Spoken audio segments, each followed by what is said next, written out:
La bande à Bouboule, un film de 1931 de Léon Matteau, scénario Albert Wilmetz et René Pujol, avec dans la distribution Mona Goya, Lily Zevako, Madeleine Guity et Georges Milton.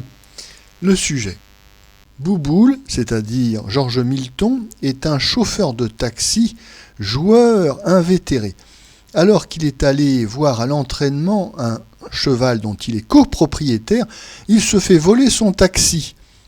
Le ravisseur n'est autre qu'une jeune fille, Mona Goya, qui enlève son fiancé trop timoré à son goût.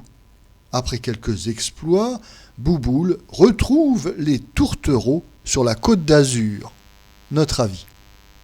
Avant que Fernandel ne devienne à partir de 1934 le comique numéro 1, les rois du rire du cinéma français s'appelaient Bach, Duvallès, Armand Bernard et surtout Milton. Milton à qui l'on doit certainement l'un des plus gros succès commerciaux des films comiques des années 30 avec Le Roi des Resquilleurs en 1930.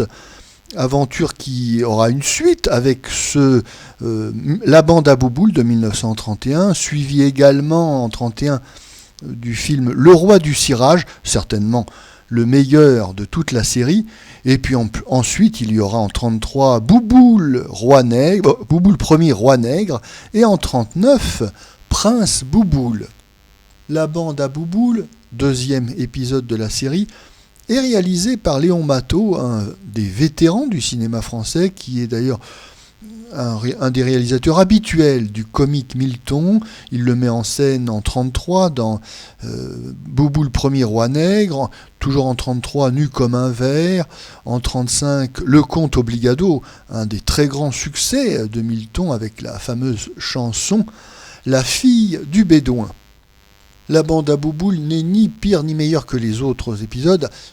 On distinguera, comme je le disais, le film Le Roi du Cirage en 1931, qui, quant à lui, est un véritable petit chef-d'œuvre comique. Bon, ici, on retrouve les gags habituels et surtout la faconde et la gouaille de Milton, qui a créé ce personnage Bouboule, de français moyen rondouillard, optimiste, rigolo et surtout débrouillard.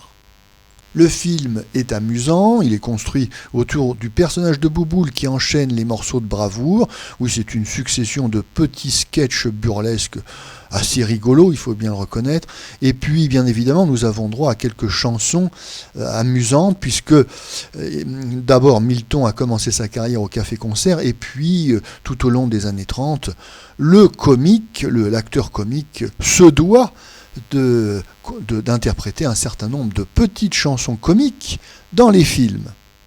Ici, la chanson à succès s'appelle « C'est-y toi » qui t'appelle Émilienne, tout un programme. Alors, Milton l'interprète d'abord dans le film, et puis, à la fin, lorsque l'intrigue est terminée, nous avons droit à un bis de ce petit chef-d'œuvre.